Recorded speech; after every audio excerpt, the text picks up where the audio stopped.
নিশ্চয়কৈ চাওক পাপৰি, কালি দেখা পোৱা গৈছিল যে কালি 6খনকৈ ৰাজীৱ ভৱনত বৈঠক হৈছে।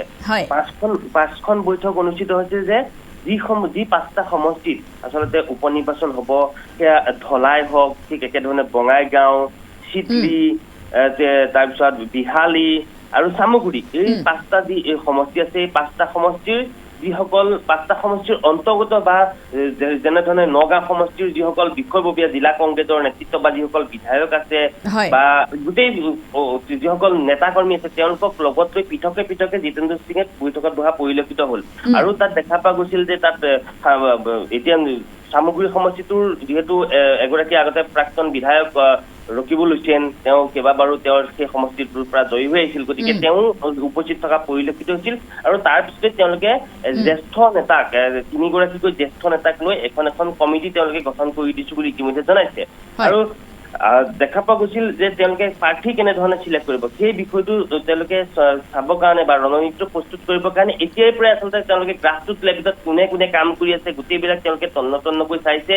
আৰু সকলোকে আচলতে এটা সুযোগ দিয়াৰ কাৰণে তেওঁলোকে কৈছে যে যোনে যেনেধৰণে পাৰে সমষ্টিটোৰ কাৰণে কাম কৰি থাকক, বা তাৰ পিছত দলে যেতিয়া সিদ্ধান্ত ল'ব বা দলে যেতিয়া আবেদন বিচাৰিব তেতিয়া আবেদন কৰিব পাৰিব। আৰু তাৰ পাছতে কোন প্ৰাৰ্থী হ'ব সেইটো AICCয়ে APCCয়ে তেওঁলোকে পঠিয়াই দিব 3জনীয়া লিষ্ট, আৰু তাৰপিছত AICCয়ে তেওঁলোকে কোন প্ৰাৰ্থী হ'ব সেইটো জনাই দিব।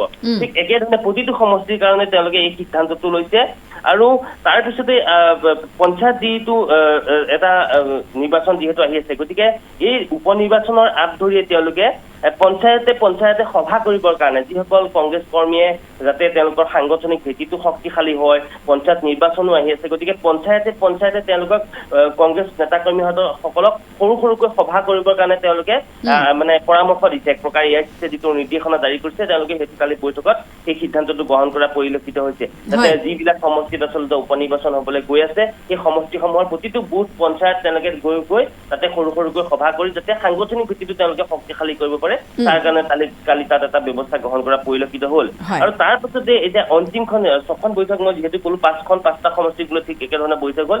6 নম্বৰ বৈঠকখন কিহক লৈ হৈছে যে তেওঁলোকৰ মাজত লোকসভা নিৰ্বাচনৰ পাছতে বিভিন্নজনে অভিযোগ কৰিছিল বহুকেইগৰাকী প্ৰাৰ্থীয়ে, যিহেতু তেওঁলোকৰ 13গৰাকীকৈ প্ৰাৰ্থী আছিলে, 3গৰাকী জয়ী হ'ল, কিন্তু 10গৰাকী প্ৰাৰ্থী যিহেতু পৰাজিত হ'বলগীয়া হ'ল, গতিকে 10গৰাকী প্ৰাৰ্থীয়ে বিভিন্ন সময়ত দেখা পোৱা গৈছিল যে তেওঁলোকে অভিযোগ কৰিছিল যে বহুতে হয়তো তেওঁলোকক ঠিকৰাং মাৰিলে বা যেনেধৰণে তেওঁলোকক সহায় কৰিব লাগিছিলে সেই সহায় নকৰিলে, যেনেধৰণে তেওঁলোকে নিৰ্বাচনী প্ৰচাৰ চলাব লাগিছিলে, এনেধৰণে যিসমূহ আচলতে এগৰাকী প্ৰাৰ্থীক জয়ী কৰি অনাৰ ক্ষেত্ৰত যেনেধৰণে সহযোগিতা থাকিব লাগে দলটোৰ বহুকেইগৰাকী নেতাকৰ্মীয়ে সেইখিনি নকৰিলে বুলি এটা অভিযোগ এতিয়া উত্থাপন হৈছে। গতিকে তাৰ পিছতে এখন অনুশাসন কমিটি তেওঁলোকে গঠন কৰিছে জ্যেষ্ঠ নেতাক লৈ পেলাই, কেইবাগৰাকীও জ্যেষ্ঠ নেতাক লৈ পেলাই তেওঁলোকে পৃথকে অনুশাসন কমিটি গঠন কৰিছে, য'ত 40টাকৈ অভিযোগ পাইছে তেওঁলোকে যে হয়তো 40গৰাকী নেতাৰ বিৰুদ্ধে হয়তো এনেকুৱা ধৰণৰ অভিযোগ থাকিব পাৰে। গতিকে সেই যিসমূহ আচলতে অভিযোগ আহিছে সেই অভিযোগসমূহ তেওঁলোকে প্ৰথমতে চাব যে অনুশাসন কমিটিখনে ইয়াতেই তেওঁলোকে সমাধান কৰিব পাৰে নে নোৱাৰে। যদিহে সেইটো নোৱাৰে তেতিয়াহ'লে APCCক তেওঁলোকে জনাব, আৰু তাৰ পিছতে APCCয়েও যদি সেই বস্তুটো সমাধান কৰিব নোৱাৰে, গতিকে কি ব্যৱস্থা গ্ৰহণ কৰিবলগীয়া হয়, কাৰণ ভূপেন বৰাক আমি তেতিয়া সুধিছিলো যে অনুশাসন কমিটিত কোন পৰ্যায়ৰ নেতা থাকিব পাৰে, গতিকে তেওঁ বিষয়টো অৱগত নহয় বুলি কৈছে।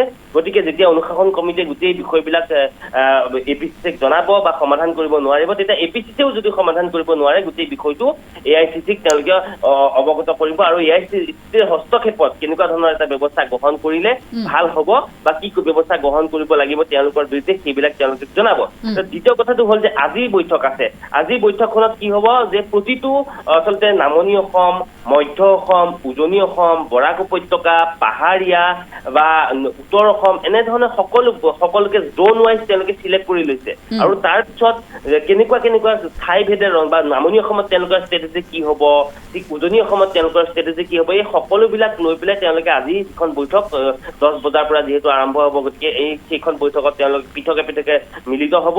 তাৰ পাছতেই মুখপাত্ৰসকলে আচলতে কেনেধৰণে কথা ক'ব লাগিব, জনতা কাষলৈ কেনেকৈ যাব, এই গোটেই বিষয়বিলাক তেওঁলোকে আজি পুংখানুপুংখভাৱে আলোচনা কৰিব।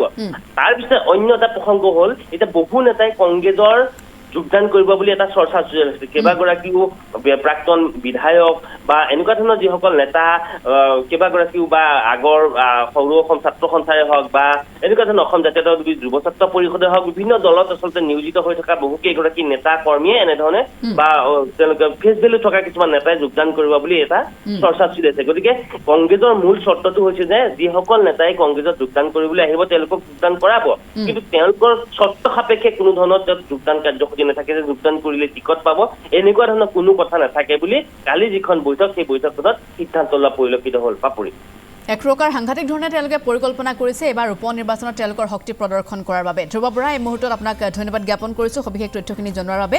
আৰু আজিও যিহেতু বৈঠক অনুষ্ঠিত হ'ব, গতিকে সেই বৈঠকত আৰু কেইবাটাও সিদ্ধান্ত লোৱাৰ পূৰ্ণ সম্ভাৱনা।